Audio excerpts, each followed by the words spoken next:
भविष्य में साल 2110 का समय, जहां अब तक इंसानों ने तकनीक के मामले में बेतहाशा तरक्की कर ली। आधुनिक ड्रोन्स, बिल्डिंग्स और हथियारों के साथ साथ अब इंसानों ने ऐसे स्पेसशिप्स बना डाले जो कि यूनिवर्स के किसी भी कोने में जा सकते हैं। अब पृथ्वी से अलग अलग वैज्ञानिकों की टीमें बनाकर उन्हें यूनिवर्स के हर एक कोने में रिसर्च के लिए भेजा जाने लगा। लेकिन इंसानों ने कभी सोचा ही नहीं कि इस विशाल ब्रह्मांड के कई सारे प्लैनेट्स और गैलेक्सीज ऐसी भी हैं जहां की फिजिक्स के नियम हमारी अपनी पृथ्वी से बिल्कुल उलट हैं। कहानी ऐसी ही एक वियर्ड प्लेनेट की, जहां की एस्ट्रोनॉट्स का एक ग्रुप गया तो था रिसर्च करने, लेकिन उन्हें पता नहीं था कि वहां समय का प्रवाह उल्टा चलता है, यानी कि स्पेस टाइम का एक ऐसा टाइम लूप जिससे कि वे चाहकर भी नहीं निकल सकते। अब कहानी की शुरुआत कोल नाम के एक डिटेक्टिव से होती है, जो कि अभी अपनी छोटी सी स्पेसशिप के साथ एक अनजान प्लेनेट के पास छानबीन करने आया था। दरअसल यहाँ आज से कई महीनों पहले 4 एस्ट्रोनॉट्स की एक टीम अपने रिसर्च के लिए एट्रोपा नामक एक स्पेसशिप के जरिए आई थी, मगर इस गैलेक्सी में इस प्लेनेट के पास पहुँचने के बाद से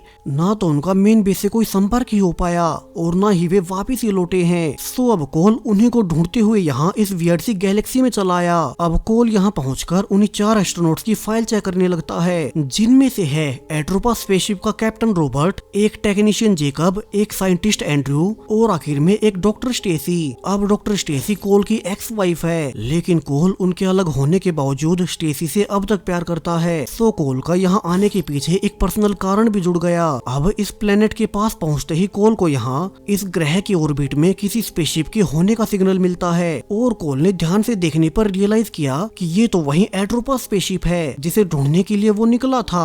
अब कोल जल्दी से उनसे ट्रांसमीटर के द्वारा कांटेक्ट करने लगता है, लेकिन कई सारे सिग्नल्स भेजने के बावजूद सामने से कोई रिप्लाई नहीं आता, जिससे कोल को चिंता होने लगी कि शिप के अंदर कहीं कोई अनहोनी ना हो गई हो। सो कोल अब सब कुछ जानने के लिए अपने शिप को उस एट्रोपा शिप के पास ले जाकर एक इंटरकनेक्ट पाइप के जरिए उस दूसरे शिप में जाने लगता है। उसने बड़ी मुश्किलों के बाद अंदर पहुंचकर देखा कि यहाँ तो 4 हुए एस्ट्रोनॉट्स अपने अपने पोर्ट्स में अभी तक भी स्लीपिंग चैम्बर्स में ही सो रहे थे, यानी कि पिछले इतने समय से वे यहाँ पहुँचने के बावजूद अभी तक भी इस प्लेनेट पर लैंड नहीं हुए हैं, जबकि उन्हें तो यहाँ कई महीनों पहले ही पहुँच जाना चाहिए था।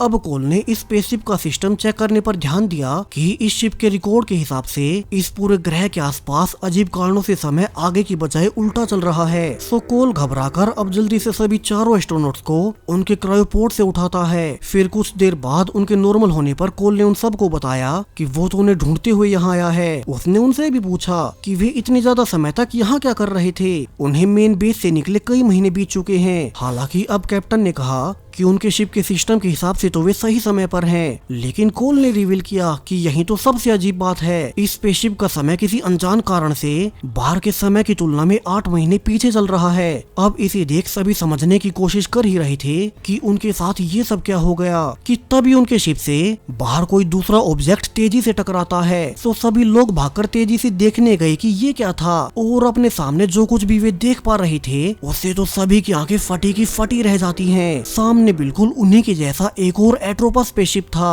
और यही उनके शिप से टकराया है। अब किसी को कुछ समझ नहीं आता कि ऐसा कैसे हो सकता है। एट्रोपा नाम का सिर्फ एक ही स्पेसशिप बना था और इस नाम को कैप्टन रॉबर्ट के नाम ही अलॉट किया गया। अब सभी ने देखा कि इस टक्कर के बाद उनके शिप को भारी नुकसान हुआ है, जिससे कि वे अब आगे नहीं बढ़ पाएंगे। इसके अलावा उनके सारे कम्युनिकेशन डिवाइसेस भी बंद पड़ गए। वे अब सिर्फ अपने पास आने वाले मैसेजेस को रिसीव कर सकते हैं, अपने पास से कोई मैसेज भेज नहीं सकते। सो अब करंट सिचुएशन को देखते हुए कोल ने फैसला किया कि उन्हें सामने वाले स्पेसशिप के अंदर जाकर देखना होगा कि वो स्पेसशिप उनके जैसा कैसे लग रहा है और उसके अंदर कौन है। वहीं बाकी सबको भी यह आइडिया सही लगा और वे उसकी बात मान जाते हैं। अब कोल अपने प्लान के अनुसार अकेला ही एस्ट्रोनॉट सूट पहनकर उस दूसरी उनकी जैसी शिप में जाने लगता है। इसी बीच उसकी एक्स वाइफ स्टेसी पूछती भी है कि उसे पता है कोल यहाँ सिर्फ उसे ही ढूंढने के लिए आया था, लेकिन अब तो वे अलग हो चुके हैं, तो भी वो उसके लिए क्यों आया। हालांकि अब कोल ये कहकर बात टाल देता है कि अभी इन सब बातों के लिए समय नहीं है और एक बार वे सब कुछ सुलझा लें, इसके जिसके बारे में वे फिर बात करेंगे। कोल अब यहाँ से मैनुअल तरीके से खुद स्पेस वॉक करते हुए दूसरे स्पेसशिप में जाता है। वो साथ के साथ एक ट्रांसमीटर के जरिए अपने बाकी साथियों से कांटेक्ट में था। अब यहाँ अंदर घुसते ही कोल ने देखा कि ये स्पेसशिप तो अंदर से बिल्कुल सेम टू सेम उन्हीं की जैसी थी, लेकिन उस टक्कर की वजह से यहाँ सब कुछ ज्यादा ही बिखर गया। तभी उसे सामने अपनी पत्नी स्टेसी का कैप्टन के साथ एक फोटो दिखाई देता है। अब ये बात बहुत वियर्ड है क्योंकि सेम ऐसा ही एक और फोटो स्टेसी के पास दूसरी शिप में भी था। वहीं कैमरास के जरिए बाकी क्रू भी ये फोटो देख हैरान रह गए। वहीं कोल अभी शिप के बारे में और ज्यादा जानने के लिए इस शिप का सारा ही डेटा अपने क्रू के पास भेजने लगता है कि तभी उसे कुछ ही दूरी पर एक बॉडी तैरते हुए दिखाई दी। कोल उसके पास जाकर देखता है कि ये कोई और नहीं बल्कि जेकब है। अब अजीब बात कि एक जेकब तो ऑलरेडी उनके स्पेसशिप में पहले से मौजूद है, तो फिर ये बॉडी किसकी है? कोल ये देखकर हैरान ही था कि तभी उसके शिप पर क्रू ने नोटिस कर लिया कि ये वाला शिप तो अब किसी भी समय ब्लास्ट हो सकता है। सो उन्होंने कोल को मैसेज भेजे कि उसे अभी वहाँ से निकलना होगा, वरना तो शिप के ब्लास्ट में वो खुद भी मारा जाएगा। कोल अब जल्दी से जेकब की बॉडी के साथ अपने शिप में वापस आने लगता है, लेकिन इसके पहले ही वो शिप अब तक फटना शुरू हो चुका था। लकीली कोल किसी तरह से बचते हुए जेकब की बॉडी के साथ फाइनली अपने शिप में पहुंच ही जाता है। अब क्रू मेंबर्स ने देखा कि कोल के साथ जेकब की भी बॉडी पड़ी थी। तभी इस शिप का जेकब भी आ गया और वो खुद की ही बॉडी को अपने सामने देखकर अपने होशो हवास खोने लगता है। वो समझ नहीं पाता कि उसी की मरी हुई बॉडी उसके सामने कैसे है। सो अब उसे शांत करने के लिए स्टेसी उसे बेहोशी की दवा दे देती है। अब कुछ देर बाद जब कोल को होश आया तो उसे स्टेसी बताती है कि वो दूसरी एट्रोपा शिप उस ब्लास्ट में पूरी तरह से तबाह हो गई। उसने आगे पूछा कि क्या ऐसा भी हो सकता है कि वहाँ जेकब के अलावा उन सभी के भी एक एक और वर्जन मौजूद हों, क्योंकि वो शिप सेम उन्हीं की जैसी थी। हालांकि अब कोल इसका क्या ही जवाब दे, इतनी वियर्ड सिचुएशन तो किसी को समझ भी नहीं आ रही। तभी एक मेंबर साइंटिस्ट एंड्रयू सबको जल्दी से लैब में बुलाता है। उसने अब तक उस दूसरी शिप के डेटा से सब पता कर लिया था और वो बताना शुरू करता है कैसे वो दूसरी एट्रोपा शिप भी बिल्कुल हमारे जैसी ही थी। उसकी यहाँ आने वाली जर्नी भी सेम हमारे वाले रूट से ही हुई थी, लेकिन फिर वो अचानक से इस शिप से टकरा गया। इसका एक ही मतलब है कि वो शिप इस एट्रोपा शिप का फ्यूचर वर्जन था, यानी कि जब वे शुरू में इस ग्रह के करीब आए तो वे तब से ही किसी तरह के कर्व हो चुके स्पेस टाइम में फंस चुके हैं। इसीलिए शुरू में इस शिप का समय बाहर कोल के समय की तुलना में काफी पीछे था, क्योंकि इस विशाल ग्रह के आसपास का समय एक सुपर मैसिव ब्लैक होल के काफी नजदीक होने से इतना डिस्टोर्ट हो चुका है कि अब यहाँ का टाइम खुद को रिपीट कर रहा है। यानी कि वे बार बार टाइम ट्रेवल करते हुए 15 घंटे पास्ट में जा रहे हैं और वे किसी तरह के टाइम लूप में हैं। यानी कि जो दूसरा शिप अभी ब्लास्ट हुआ था वो उनके इसी शिप का फ्यूचर वर्जन था और पूरे 15 घंटे के बाद इस शिप के साथ भी ऐसा ही होने वाला है, क्योंकि टाइम के बैंड होने से 15 घंटे बाद उनका ये शिप टाइम ट्रेवल कर उसी समय में चला जाएगा जहाँ की उस समय का वहाँ पहले से एक और एट्रोपा शिप था और फिर दोनों टकरा जाएंगे। यानी कि इस शिप का भी जेकब आने वाले 15 घंटों में मरने वाला है, जैसा कि उन्हें उस दूसरे फ्यूचर शिप में जेकब की बॉडी मिली थी। तो वहीं अब तक डॉक्टर स्टेसी ने भी उस फ्यूचर जेकब की बॉडी को पूरा स्कैन कर लिया। इसमें उसे पता चला कि जेकब की मौत कोल की लाई हुई गन से हुई है। अब कोल ने कहा कि मगर उसकी गन में तो सभी गोलियां अभी तक मौजूद हैं, तो ऐसा कैसे हो सकता है। हालांकि जेनसन उसे समझाता है कि ऐसा भी इस समय तक नहीं हुआ है, बल्कि वो घटना फ्यूचर में आने वाले 15 घंटों में होगी, जब यहाँ इस शिप का जेकब भी कोल की गन से मारा जाएगा। अब कोल ने कहा कि वो ऐसा कभी नहीं करेगा, लेकिन कैप्टन के अनुसार वो जेकब को लेकर कोई रिस्क नहीं ले सकते। सो वे कोल की गन को लेकर एक लॉकर में रख देते हैं ताकि इससे फ्यूचर में किसी को नुकसान न पहुँचे। अब उन्हें यहाँ किसी भी तरह से आने वाले 15 घंटों में खुद की जान बचानी थी। सो अब साइंटिस्ट जेनसन ने आइडिया दिया कि चूंकि उन्हें पहले से पता है कि ये शिप 15 घंटों के बाद ब्लास्ट हो जाएगी, तो उन्हें पहले ही यहाँ से इस शिप के एस्केप शटल्स को लेकर बाहर निकल जाना चाहिए, फिर वे टाइम लूप से निकल जाएंगे। हालांकि तभी कैप्टन ने उसे याद दिलाया कि आइडिया अच्छा नहीं, क्योंकि उन पोर्ट्स में सिर्फ कुछ ही दिन की ऑक्सीजन स्टोर होती है और वैसे भी उनमें इतनी पावर नहीं होती कि वे इस विशाल ग्रह की ग्रेविटी को तोड़कर इस गैलेक्सी के बाहर निकल सकें। सो उन्हें अभी के लिए अपने बेहोश इंजीनियर जेकब को उठाकर उसकी मदद लेकर किसी तरह से इस शिप को स्टार्ट करना होगा ताकि वे इस विशाल ग्रह से दूर जा सकें, वरना तो अगर उनका शिप यहीं रहा तो वे फिर से शिप के साथ समय में पीछे चले जाएंगे। सो वे अपने प्लान के अनुसार जेकब को बेहोशी से उठाते हैं। वहीं जेकब तो अब ये जानकर बुरी तरह से डर गया कि उसकी कुछ ही घंटों में कोल की गन से मौत होने वाली है। सो वो डर के मारे अब जेनसन पर अटैक कर वहाँ से बाहर भाग जाता है। जबकि बाकी के लोग उसे जल्दी से ढूंढने लगे, क्योंकि उन सब में सिर्फ जेकब ही एक इंजीनियर था जो कि स्पेसशिप को फिर से ठीक कर सकता है। यहाँ जेकब को ढूंढते हुए कोल और कैप्टन ने देखा कि अभी शिप का कोर उस टक्कर की वजह से बुरी तरह से टूटने लगा है। सो कोल ने कहा कि यानी कि इसी के टूट जाने की वजह से फ्यूचर में ये शिप उस वक्त फट जाएगा। सो उन्हें कैसे भी करके जेकब को जल्दी से ढूंढकर समझाना होगा कि वो उनकी मदद करे, वरना तो उनमें से कोई नहीं बचने वाला। तो वहीं दूसरी ओर जेकब तो अपनी मौत से डरकर छुप गया था, जबकि साइंटिस्ट जेनसन भी अब तक जेकब के भागने से बुरी तरह से घबरा गया कि वे बच नहीं पाएंगे, और वो अब अकेला ही एस्केप शटल लेकर इस शिप से बाहर निकलने लगता है। वहीं बाकी टीम को भी ये पता लगने पर कि जेनसन अकेला ही शटल लेकर भाग रहा है, तो वे उसे रोकने की कोशिश भी करते हैं, लेकिन जेनसन तो अब तक ऑलरेडी शिप से निकल चुका था। लेकिन अब उसका शटल शिप से निकलते ही उस विशाल ग्रह की ग्रेविटी के चलते उसी की ओर खिंचकर जाने लगा। अब जेनसन का उस शटल पर कोई कंट्रोल नहीं था, वो चाहकर भी दूर नहीं जा पाता। वहीं बाकी क्रू मेंबर्स भी शिप के कैमरा से उसे देखने लगते हैं, और अब सामने इस ग्रह के ऑर्बिटल रिंग्स पर जूम करने पर सबकी आंखें फटी की फटी रह गई। वहीं शटल में मौजूद जेनसन ने भी देखा कि अब उसका शटल ग्रेविटी से खींचते हुए एक जगह पर जाकर अटक गया है, और यहाँ से कहानी का सबसे बड़ा ट्विस्ट आता है। जेनसन ने बाहर देखने पर रियलाइज किया कि यहाँ तो उसी की जैसे और भी लाखों करोड़ों शटल्स इसी विशाल ग्रह के चारों ओर घूम रहे थे।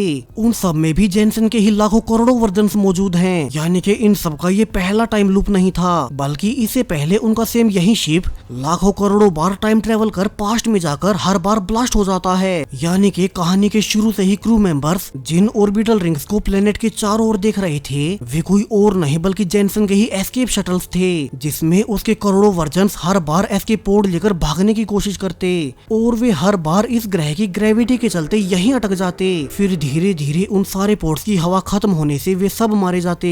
वहीं स्पेसशिप के अंदर कोल, स्टेसी और कैप्टन ने सब कुछ देख लिया। वे समझ चुके थे कि इसके पहले भी उनके करोड़ों वर्जन्स यहाँ ऑलरेडी मारे जा चुके हैं। वे अब तक सिर्फ वही करते आ रहे थे जो कि सेम उनके पिछले वाले वर्जन्स ने किया था, यानी कि उन्होंने अब तक जो कुछ भी किया है वही सेम सब कुछ उनके पिछले वाले वर्जन्स ने भी किया था। इस यूनिवर्स की मिस्ट्री इंसानों की सोच से भी कहीं ज्यादा ऊपर तक है। अब कैप्टन ने कहा कि क्या इसका मतलब ये है कि हमारा मरना ही हमारी डेस्टिनी है जिसे हम चाहकर भी नहीं बदल सकते? लेकिन कोल के अनुसार उनके पास अभी भी मौका है यहाँ से बच निकलने का। उन्हें बस किसी तरह से इस शिप को स्टार्ट कर इस विशाल ग्रह से दूर ले जाना होगा। उनका इंजीनियर जेकब अभी तक जिंदा है, तो उन्हें बस उसे ढूंढकर उसे इस शिप को ठीक करने के लिए मनाना होगा, जबकि उनके पास अभी भी एक और एस्केप शटल बचा है जिसका वे इस्तेमाल कर सकते हैं। अब तीनों फिर से एक नई कोशिश करने के लिए तैयार हो गए, और कैप्टन को चेक करने पर पता चला कि शिप में सिर्फ कुछ ही समय की एनर्जी बची थी। सो तीनों इस बार अलग अलग रास्तों से जाकर जेकब को ढूंढने का फैसला करते हैं।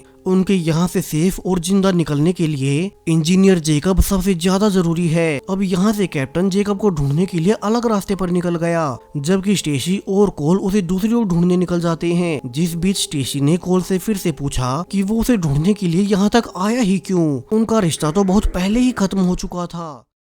कोल यहाँ से अपना और स्टेसी का पास्ट याद करने लगता है, कैसे आज से कई साल पहले पृथ्वी पर जेकब स्टेसी के भाई मेसन के साथ काम किया करता था। वे दोनों ही डिटेक्टिव थे, और इसी दौरान कोल स्टेसी से मिला और उनमें प्यार होते हुए उन्होंने शादी कर ली। तब उनकी लाइफ में सब कुछ सही चल रहा था, लेकिन एक दिन जब कोल और मेसन दोनों एक मिशन पर थे तो वहाँ कोल से बहुत बड़ी गलती हो गई। वो और मेसन एक क्रिमिनल को पकड़ने के लिए उसके घर पर पहुँच गए, जबकि अंदर से वो क्रिमिनल उन पर लगातार गोलियां चलाते जा रहा था। तब मेसन ने कोल से कहा कि उन्हें बैकअप टीम के आने तक बाहर इंतजार करना चाहिए, क्योंकि ये क्रिमिनल बहुत खतरनाक है और वे दोनों अकेले उसे संभाल नहीं पाएंगे। लेकिन कोल तो एरोगेंट होकर बोला कि उसे किसी बैकअप की जरूरत नहीं, वे दोनों अकेले ही उसे आराम से पकड़ सकते हैं। कोल ने तब पुलिस कोड को तोड़ते हुए लापरवाही से मेसन को उस मिशन को बिना बैकअप के ही पूरा करने को कहा, और दोनों बिना किसी बैकअप के अंदर घुस गए। जिस झड़प के बीच वो क्रिमिनल स्टेसी के भाई मेसन को गोली मारकर उसे जान से मार देता है। अब इन सब का जिम्मेदार कोल था, जिसने रूल्स को फॉलो नहीं किया।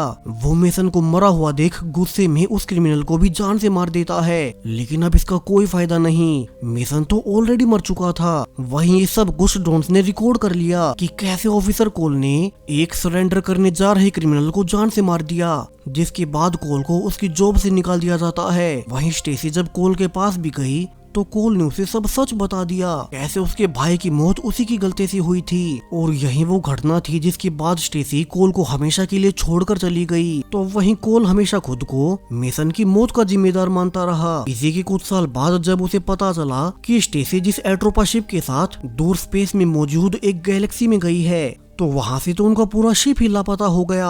उनके मेन बेस के सारे कम्युनिकेशंस टूट चुके हैं और फिर कोल अकेला ही इस एट्रोपा शिप को ढूंढते हुए यहाँ तक आ गया। अब प्रेजेंट में कोल कहता है कि उसी की वजह से स्टेसी के भाई की जान गई थी, लेकिन अब वो कम से कम स्टेसी को यहाँ से बचाना चाहता है ताकि उसे अपने पास्ट की गलती को ठीक करने का मौका मिले।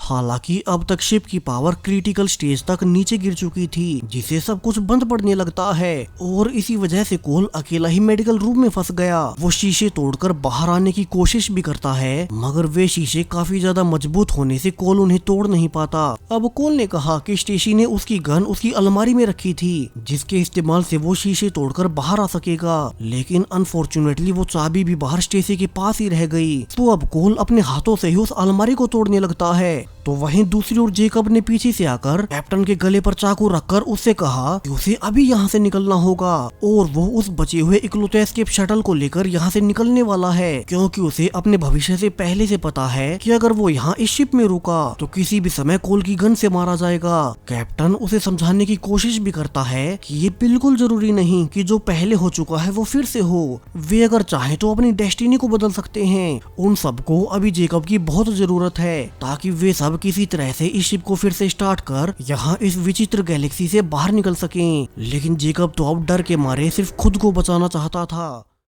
तो वो कैप्टन से उनका सिक्योरिटी कार्ड ले लेता है, जिसके इस्तेमाल से वो इकलौते एस्केप शटल को लेकर यहाँ इस शिप से बाहर निकल सकेगा। अब उसके जाने के बाद कैप्टन ट्रांसमीटर से स्टेसी को बता देता है कि जेकब उसका सिक्योरिटी कार्ड लेकर भाग गया और वो एस्केप पोड की ओर उसे लेकर निकलने वाला है, सो स्टेसी उसके पहले ही उसे रोक ले। अब यहाँ कोल तो चूंकि अंदर ही बंद था, तो स्टेसी अकेली बाहर से भागकर उसे रोकने चली गई, जबकि कोल अभी भी उसी अलमारी को खोलने की कोशिश किए जा रहा था ताकि अपने गन के इस्तेमाल से वो इस कमरे से निकल सके। वहीं स्टेसी भागकर जेकब को रास्ते में ही रोकने की कोशिश करती है, लेकिन वो उसकी पकड़ से छूटकर जाने लगा। अब स्टेसी उसे फिर से समझाती है कि अगर वो इकलौते शटल के साथ यहाँ से निकल भी गया तो भी वो जेनसन की तरह बाहर मारा जाएगा और वे सब इस शिप के साथ खत्म हो जाएंगे। अब डरे हुए जेकब ने कहा कि वो तो बस खुद को बचाना चाहता है, क्योंकि उन सब ने भी देखा था कैसे उसका पास्ट वर्जन कोल की गन से मारा गया। वहीं यहाँ अब तक कैप्टन भी आ चुका था और वो स्टेसी के साथ मिलकर जेकब को रोकने लगते हैं, जबकि दूसरी ओर अब तक कोल ने वो अलमारी खोल ली और वो शीशे को तोड़ने के लिए उस पर गोलियां शूट करने लगता है और सेम यही गोलियों की आवाज जेकब और बाकी सबको सुनाई देती है, जिसके बाद जेकब इसी डर में कि वो मरने वाला है, अब उसने खुद को छुड़ाने के लिए गलती से कैप्टन पर चाकू से वार कर दिया, जिससे कि कैप्टन उसके सामने दम तोड़ देता है। हालांकि इसके तुरंत बाद जेकब बहुत डर गया, वो समझ गया कि उसने बहुत बड़ी गलती कर दी और वो रोते हुए वहीं बैठ जाता है। तो वहीं स्टेसी की चिल्लाने की आवाजें सुनकर कोल भी भागकर यहीं आ जाता है, जहां अब तक कैप्टन के मरने से स्टेसी गुस्से में हो चुकी थी और वो कोल के पास से गन निकालकर जेकब की ओर पॉइंट करके कहती है कि शायद से जेकब की मौत कोल से नहीं बल्कि खुद उसी के हाथों से होगी।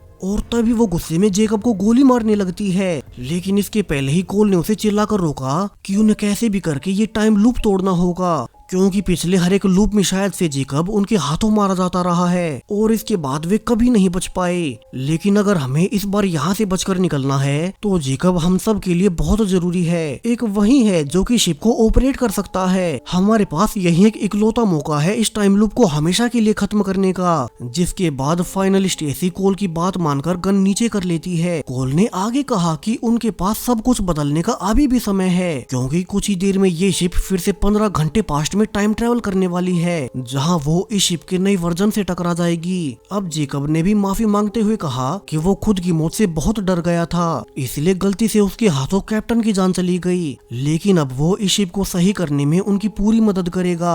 अब तीनों भागकर जल्दी से मेन इंजन रूम में जाते हैं, जहाँ से जेकब पूरे ही सिस्टम को फिर से ऑनलाइन लाने लगता है। तो वहीं बाहर कोल ने कहा कि उसे समझ नहीं आ रहा कि वे इस लूप को तोड़ेंगे कैसे, क्योंकि उसका पहले से एक और वर्जन यहाँ थोड़ी ही देर में में एट्रोपा शिप की तलाश में आने वाला होगा, और अगर वे दोनों यहाँ से निकल भी गए तो उसके यूनिवर्स में दो वर्जन हो जाएंगे, जो कि खुद में ही एक पैराडॉक्स बन गया कि एक ही इंसान के दो वर्जन एक सिंगल टाइमलाइन में कैसे हो सकते हैं। सो उन्हें जल्दी से इस पैराडॉक्स का सॉल्यूशन निकालना होगा।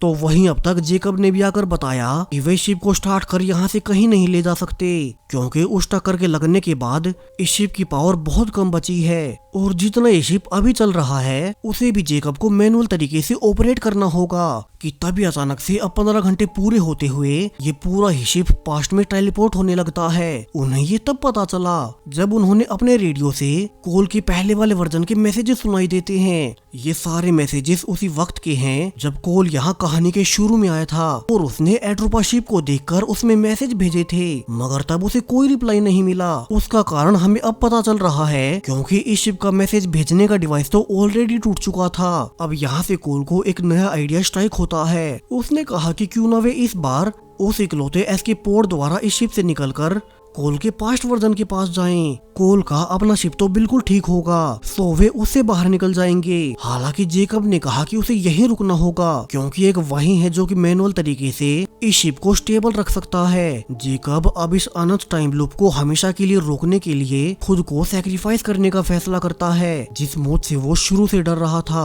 अब उसने तय कर लिया कि वो अब अपने अनंत वर्जन को लगातार मरने नहीं देगा। अब कोल और स्टेसी दोनों भागकर एस्केप पोड तक आ जाते हैं, जहाँ कोल स्टेसी को एस्केप पोड में बैठाकर कहता है कि यहाँ से उसे अकेले ही जाना होगा। अब स्टेसी ने कहा कि फिर तो तुम यहीं मारे जाओगे, लेकिन कोल के अनुसार उसे यूनिवर्स के लिए यहाँ मरना ही पड़ेगा, लेकिन तुम्हें वहाँ मेरा दूसरा वर्जन मिलेगा जिसके साथ तुम हमेशा के लिए यहाँ से निकल जाओ। दरअसल पैराडॉक्स बनने से रोकने के लिए एक यही रास्ता बचा था, क्योंकि कभी एक ही इंसान के दो वर्जन्स एक यूनिवर्स में नहीं हो सकते। इसीलिए इस कोल ने खुद को यही सैक्रिफाइस करने का फैसला किया।